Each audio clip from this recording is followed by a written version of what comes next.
Right, so this time up, I think I've done all the jobs that are obvious to me that need doing to get this Mini out on the road. So what I need to do now before I do that is to kind of tune the car as best I can with my limited knowledge. I haven't got you know, gas testers or anything of that nature, so to that extent, can I really tune it? Probably not. But what I try and do is to get the car optimised as best as I can, take it out on the road, probably then check the spark plugs, give me an idea of how it's running, and just kind of get it in the ballpark really for drivability. So the car's not been on the road for 21 plus years. I've done lots and lots of mechanical overhauls. All the previous videos are there to document what I've done. So who knows what might occur on a test drive. Gearbox is still untested. So what I'm going to do this time round is to go through all the ignition side, try and get the fuel in as best I can, and then hopefully get the car out on the road, give it a test drive, see how it goes, and see what other problems then arise as a result. So let's get cracking. Right, I've removed the bonnet just for ease of working. Right, and my first plan of attack is to go through the ignition side of things. I'm running everything's original as I purchased the car. Original coil, original HT leads, original plugs. Fuel wise, the carburetor, I've rebuilt that with an original SU carb rebuild kit, and the cylinder heads all been redone, water pump, etc. So that's covered in early videos. This time round it's purely getting the tuning right.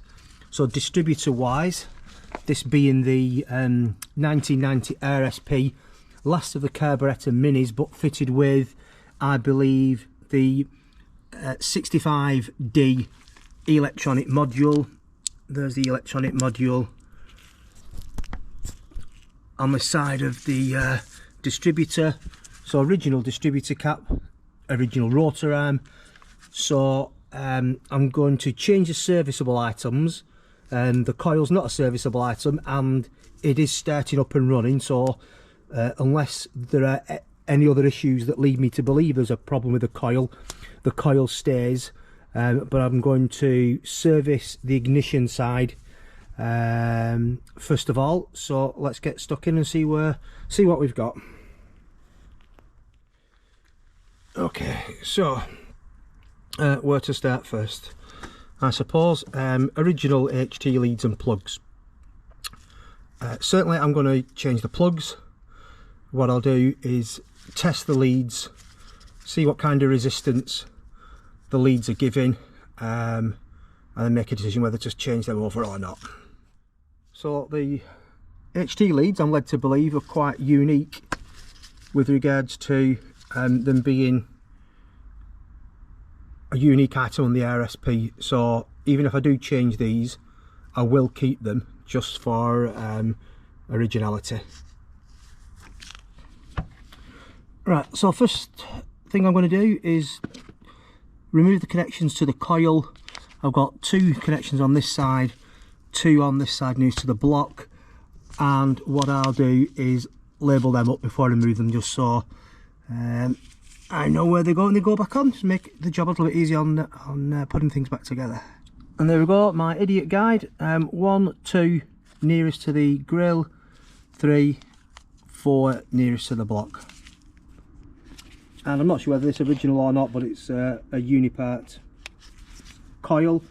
I don't know what ohm resistance, what power output this coil is, so I'll give that a quick test, and then I understand what kind of ignition system I'm dealing with. Okay, all the leads labelled up as well. So we've got one crosshead screw in there, and then we've got one It's like a hex bolt there. So one screw, one bolt holding the distributor cap on. I don't think they're original, being a mismatch, but so I'll undo those and get the distributor cap off. And the second screw.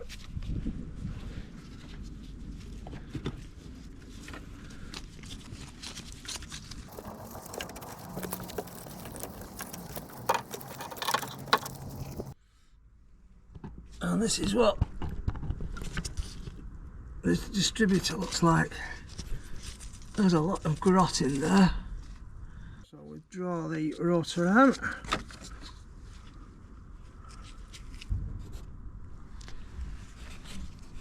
And that'll need a good clean up.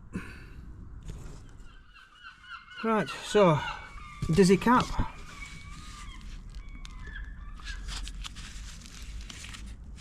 The contacts, each of those contacts looks heavily pitted and corroded, so it's a good job where you're changing the dizzy cap. The plunger's still springing, that looks worn as well, and the leads look distinctly second hand, but we'll give them a test and see what kind of resistance I'm getting off those. Right, okay, so let's test the coil and see what kind of power the coil's putting out. So select 200 on the ohms section of the multimeter. First of all, I need to check what resistance is in the set as 0. So 0.434.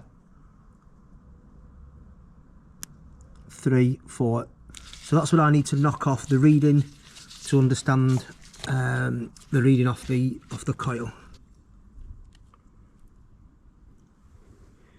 We've got a reading of 1.2.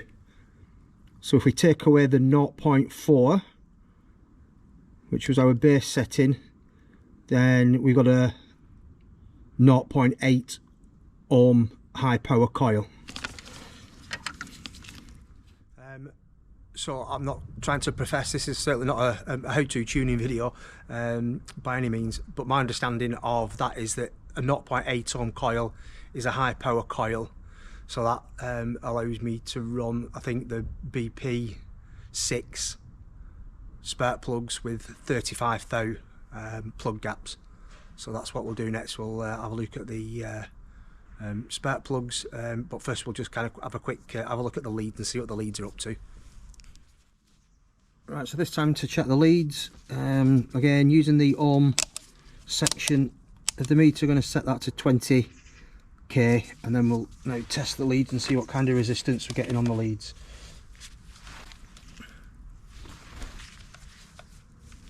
So I don't think it matters which way around we go. So this is lead 1, and we've got, oh, it's jumping around a bit, that's probably me shaking, 4.81. Okay, lead 2, we've got 5.17. Lead 3,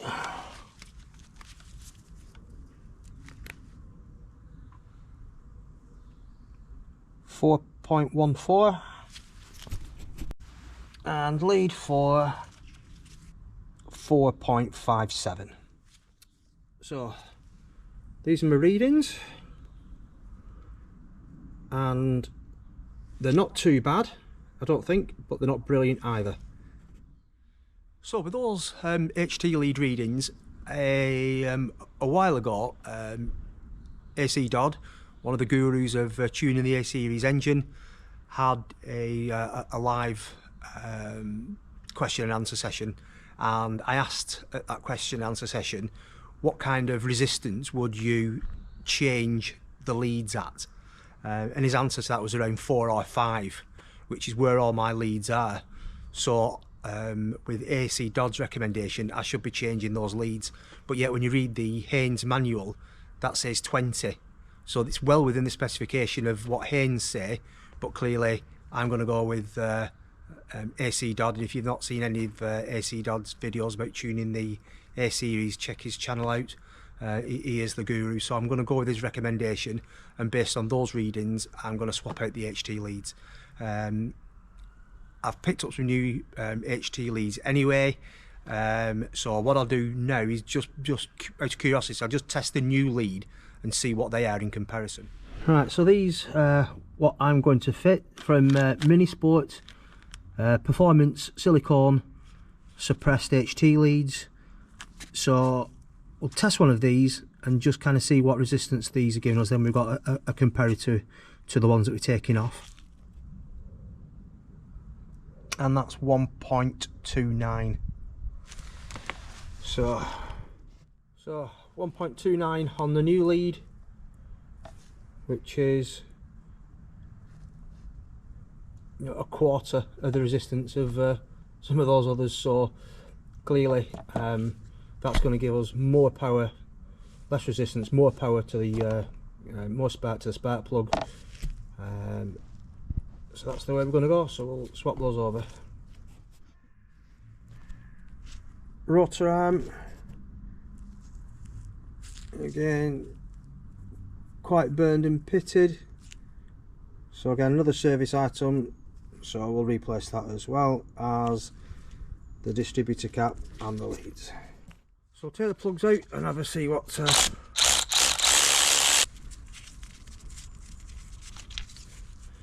okay, so we've got NGKR, so we're running resistor plugs, BPR6E.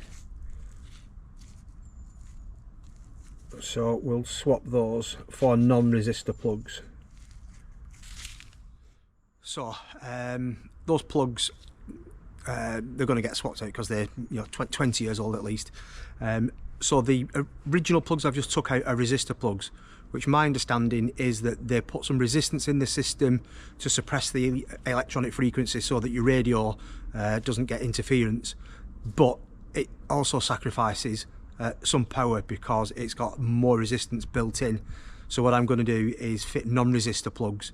I'm not particularly bothered about the crackling of the radio, that's not my priority. My priority is about getting the engine in the best state of tune I can with the best power and spark in the combustion chamber. So I'm going to fit non-resistor plugs, BP6ES, not the R plug as I've just taken out, and gap them at 35 thou.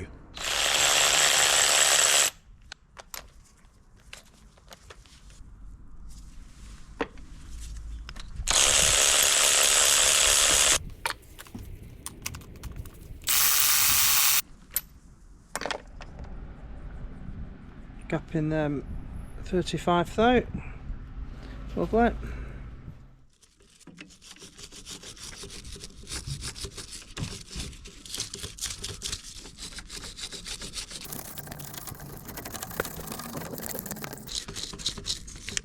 Just using a copper wire brush to do this. Okay, looking a bit cleaner now. Let's get the new rotor arm on. And there's a quick before and after.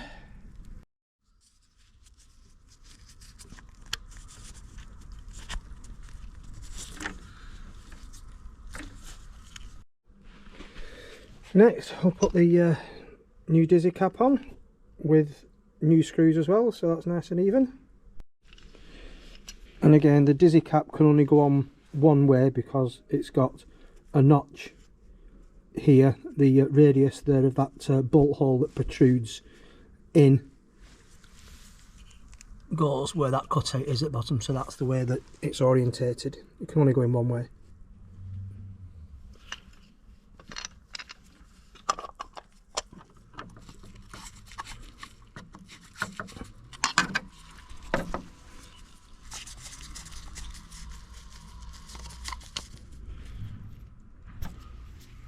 Alright, I'm just wondering why I'm having a problem trying to screw the distributor cap on, and if you remember I had odd bolts on the original one, this is the new screw, and it looks like the thread has been tapped out to a bigger thread, so that's why I've just been having a little problem trying to screw that in and it not biting. So I'll have to find the old original bolt and substitute that for the top one. Right, so dizzy cap back on with the random bolt that was on there previously. New bottom one. Right, let's get the HT leads from the dizzy cap back onto the plugs and the coil.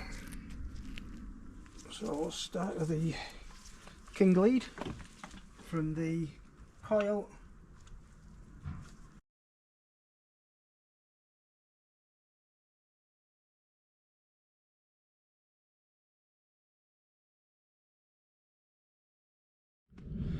Right, so my next job now is just to fire it up, get it running of a fashion, get it up to temperature, and then check what the ignition timing's doing.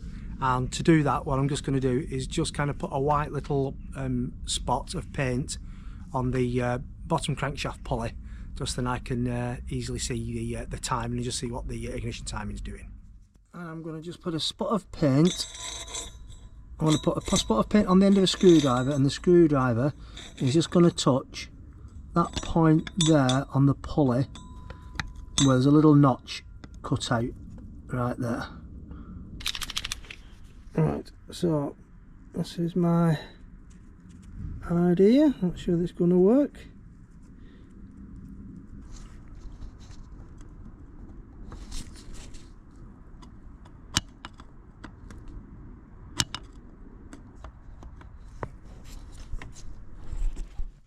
Right, bit of chalk.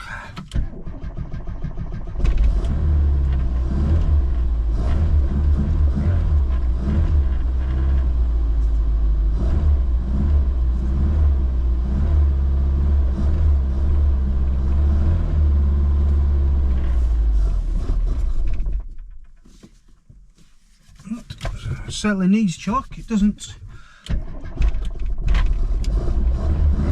like to run from cold without chalk going off too soon. Which, does that tell me that's lean, or can we not say that? I don't know. Soon splutters and starts to stall as soon as I start putting that chalk in any, but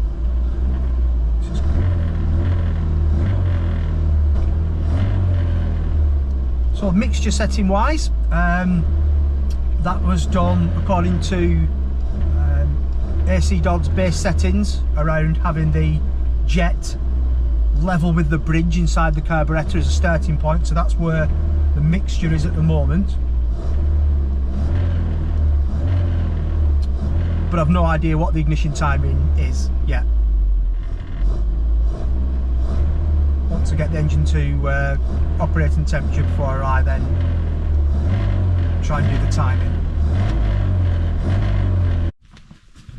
Okay, so the car won't idle without chalk, so that tells me it's lean. So I'm not sure how I'll go about timing it now, because if I can't have the car running, it needs to be ticking over for me to get the timing. But can I time it with the chalk on? I'm not sure. Give it a bit of chalk and it ticks over. So maybe give the mixture a little bit of enrichment just to get it to tick over on its own, and then get onto the timing, I think is the plan of action. So we'll just give the carbon adjustment and make it a little bit more rich, just to see whether that'll run off the chalk then, and then we can get onto ignition timing. Right, go again. So 0 chalk this time.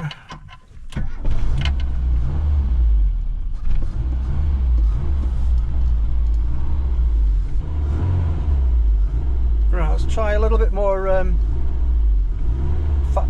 idle speed and a bit more mixture. Give that idle a little more.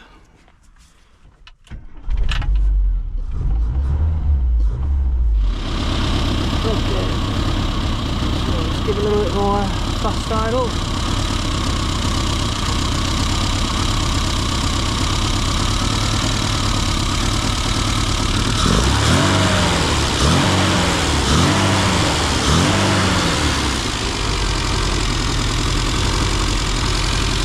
Right, okay, seems to be running now, so let's get timing right and tacking each on here, and let's have a look at what we've got. Right, so power to the gun via fuse box and ground, pickup feed on lead cylinder 1, and let's have a see what time it is.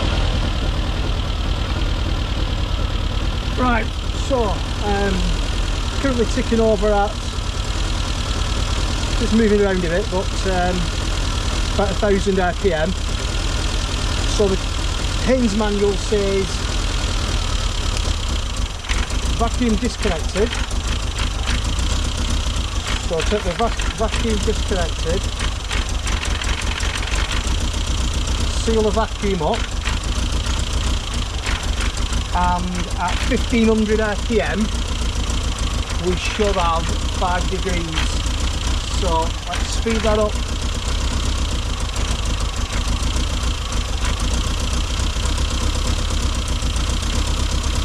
So just adjusting the throttle now, speed that up.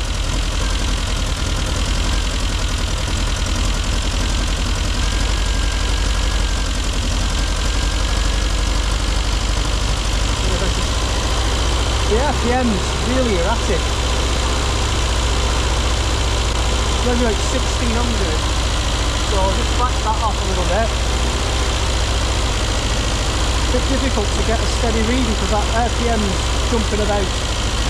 Right, let's see what the ignition timing's doing now. So that's supposed to be 5 degrees before top dead centre.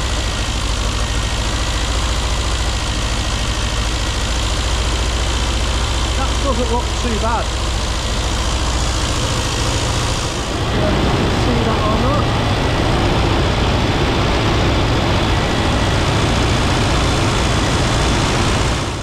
So I think the timing there at 1500 RPM at 5 degrees plus or minus is thereabouts. It's quite difficult to see exactly with kind of 4 degree increments on the pointers on the bottom pull exactly where it is, but it's certainly to the side of the 4 degrees and nowhere near the 8 degrees, so it's probably around 5-6 degrees, and the Haynes manual is saying it's 5 degrees plus or minus 1 degree before top dead centre. So I'm going to take it that the timing's okay, and what I'll do now is I'll just run it up a little and just see what that timing looks like with 2000 and 4000 RPM, just see what kind of advance I'm getting, just to check that the advance on the distributor is doing its job. But for some reason, if you listen, the car seems to kind of tick over as if it's going to stall, then revs back up, settles, and it keeps doing that. So does that mean it's an early? It's just not consistent in the way it's ticking over. Right, let's put some revs on it and see what the timing's doing on the advance. That's 30 degrees at 3000. So we're back down to idle speed now. Seems to be running okay.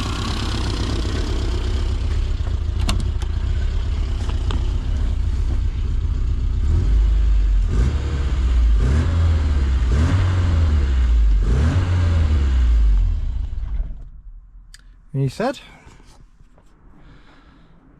So I've tried various tweaks now, messing with the fuel mixture and the throttle, but I can't get it to run right. So The timing appears to be okay, based on the readings that I've had, so I don't think it's a timing issue. It's probably on the fact that it's trying to get the mixture right, and you know, I'm an amateur and fettling away as best I can, but I don't really know what I'm doing.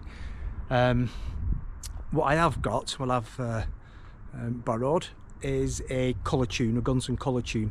So I'm going to swap one of the spark plugs out for the Gunson colortune, and just see if I can see what kind of colour I'm getting in the chamber, to see whether that can give me an indication of whether I am too lean or too rich. So I'll give that a go and see what that does.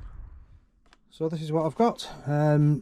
So it substitutes for one of the spark plugs, and then you can view inside the combustion chamber and see what kind of colour of combustion you've got, to see whether it's a nice blue colour or whether it's yellowy, or showing that you're burning rich or lean. So let's see if this does anything, see if that helps.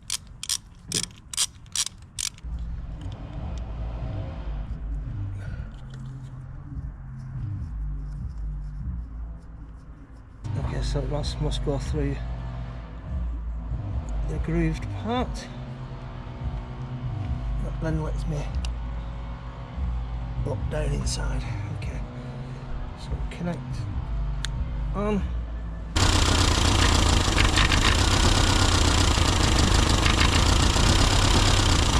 It's difficult to work out what colour that is. It looks blue, but I'm not sure whether you can see or not, but the temperature gauge is just under the red up there, which all the minis I've ever had, they've never run hot like that. And when I rev, there you go, it's cut out, but when I rev it's stuttery and spluttery. So I'm running out of options now. What I'm going to try and do now, even though with the timing light I seem to think that the timing was okay, I'm just going to kind of get it ticking over again if I can, and then just tweak the timing and just twist that distributor, and just see what effect it has on the engine, whether it makes it run any better or not. Nothing to lose ever. Let's give that a try. Okay, so by slackening off that clamp nut down in there, I can now twist the dizzy. So let's have a see what that does. Let's just see what happens with giving the distributor a little tweak anti-clockwise.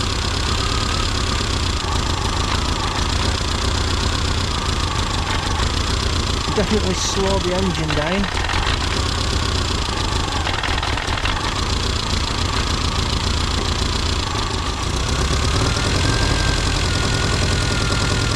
Okay, you can hear the engine note picking up now.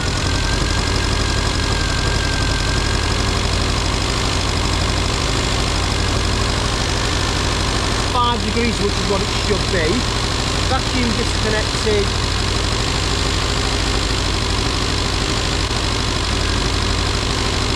And we're at 1500 RPM, so that looks better and it sounds better just for tweaking that distributor. So I'll reconnect the vacuum, and the engine now is kicking up.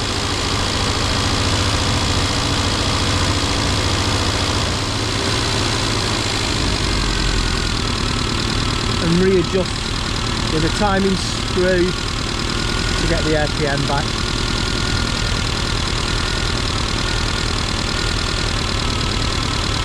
Right, that is running better, absolutely.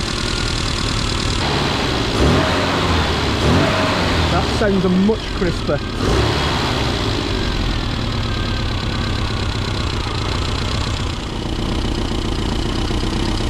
So what I'm doing now, I think I've got the timing right, is just to get it as lean as I can, but let the engine still run crisply. So I'm just going to get back onto the mixture screw and just keep leaning that off until the engine revs start to drop.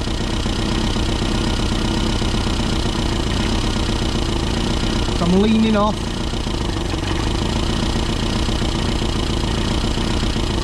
Leaning off, it's quite, revs are dropping. Okay, so I'm just going to come back in a bit more.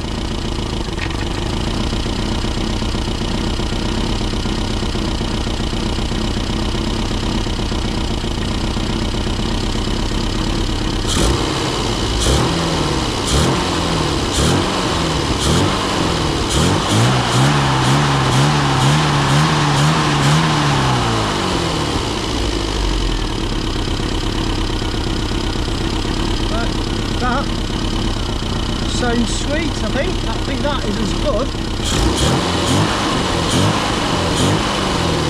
as I can get it. So the proof will be in the pudding when I go for a test drive and then do check the plugs and see what that's looking like. It's just still a bit lumpy, it's just still not idling cleanly for some reason.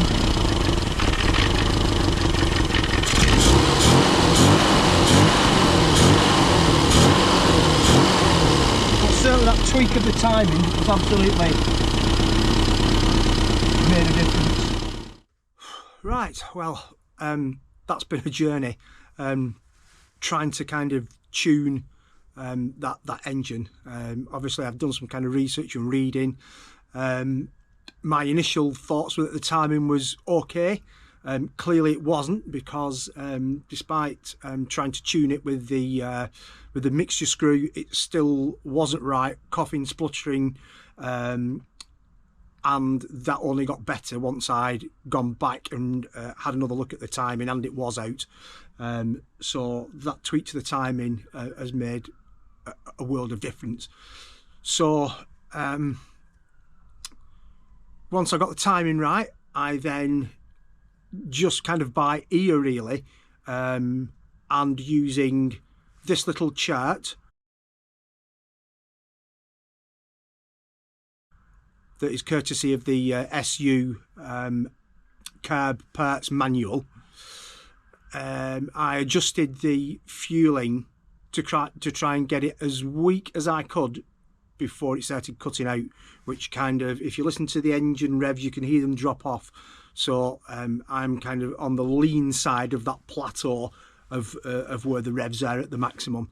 So hopefully it's somewhere in the ballpark. The proof will be in the pudding in the driving. Now, in terms of taking it out onto a test drive, certainly it's running a lot better, but I am still concerned that that temperature gauge is still sitting just underneath the red on the top, so it's still running very, very hot. Don't know why that is. I've overhauled all the cooling system, new thermostat, you know, the cylinder head and the cooling systems had Fernox system cleaner through it as well. So I think I will take it for a test drive, but I think I'm going to have to curtail that test drive just to going not very far and staying local, just in case I get a breakdown and then I've not got too far for recovery, because I'm not confident in it. And maybe for the price of a radiator, is that the issue? Is the radiator partially blocked? I don't know. That's probably for another one. So I'm going to end this one here for now. So the tuning's done, the tuning's ready. Next time I am going to take it for a test drive, so I'll make a video of that, and then we'll get the feedback to see how the Cooper RSP fares back on the road after 20 something years. So yeah, looking forward to that, looking forward to the next one.